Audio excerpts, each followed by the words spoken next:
welcome to another bonus video. We're going to talk about quick masks this time. These are temporary masks that can edit selections very quickly. They're a little bit different than a regular mask that you put on in a regular layer. When you leave a quick mask, the mask areas become a selection as opposed to a regular mask on a layer, which just remains a mask that you can hide and show. To enter quick mask mode, you need to click on the mask button under the color swatches here.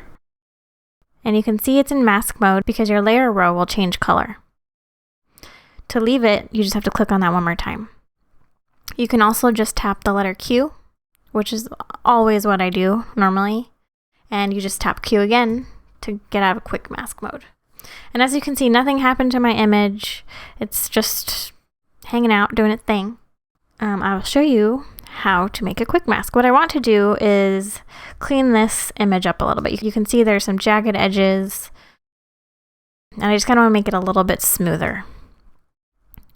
So remember, you can do this by making a regular mask and removing all that, but this is just a different way.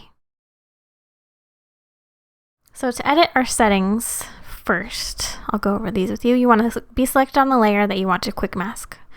In this case, it's layer 1. Okay, and I'll tap Q. And it's highlighted the color of our quick mask.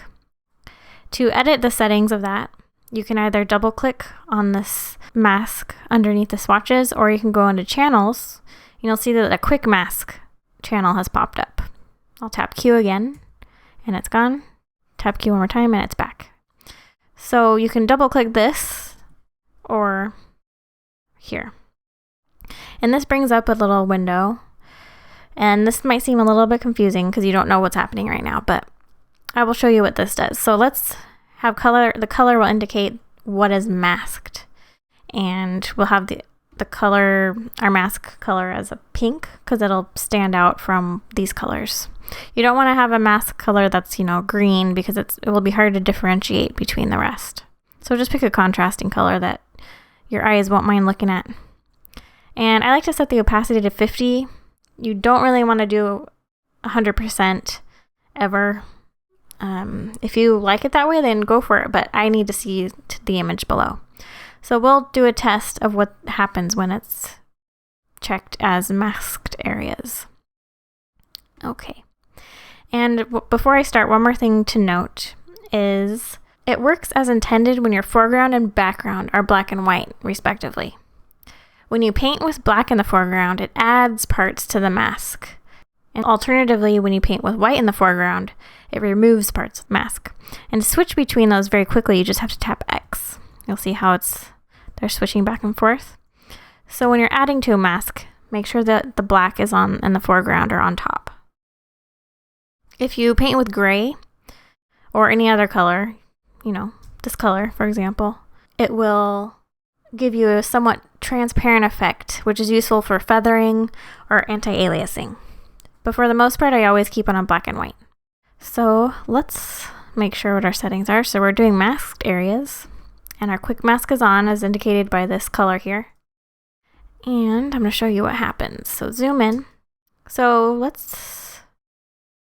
can also pick your brush. So in this case, I have a tapered one for pressure. So if I put less pressure, it'll be thinner. And I kind of want to get real close to the edge. It doesn't have to be perfect. And I'm going to change my hardness to about 90 because you don't want it to be super hard edge. So you can color in this entire thing. You'll see there I made a little bit of a mistake. So I need to erase more of this mask. So I'm going to switch to the white on the foreground by hitting X. And I'm going to come in here, get rid of that.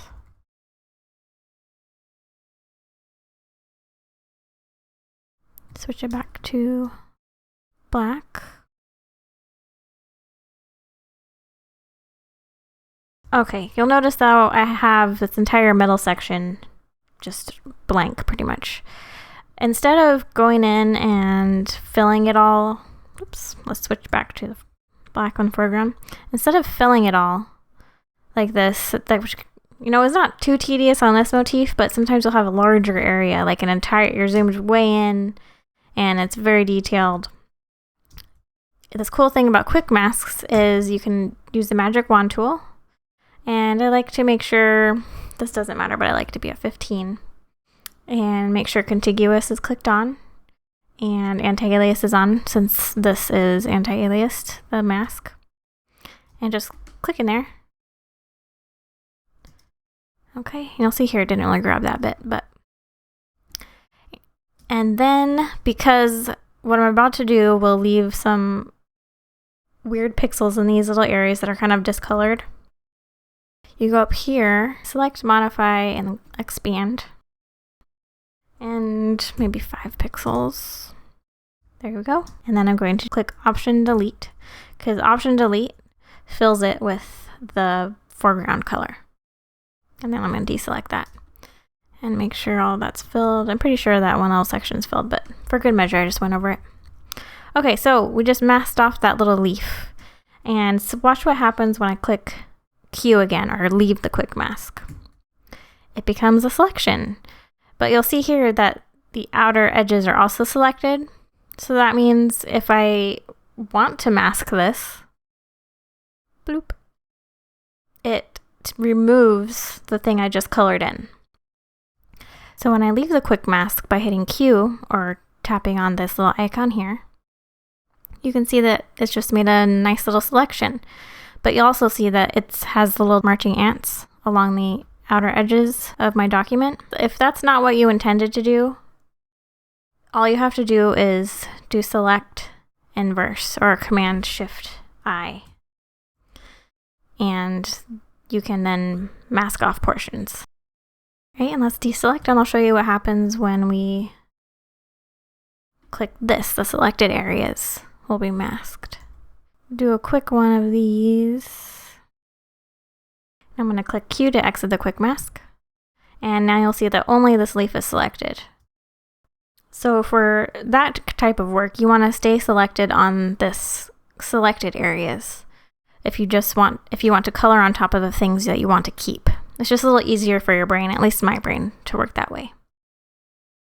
So that's what a quick mask does.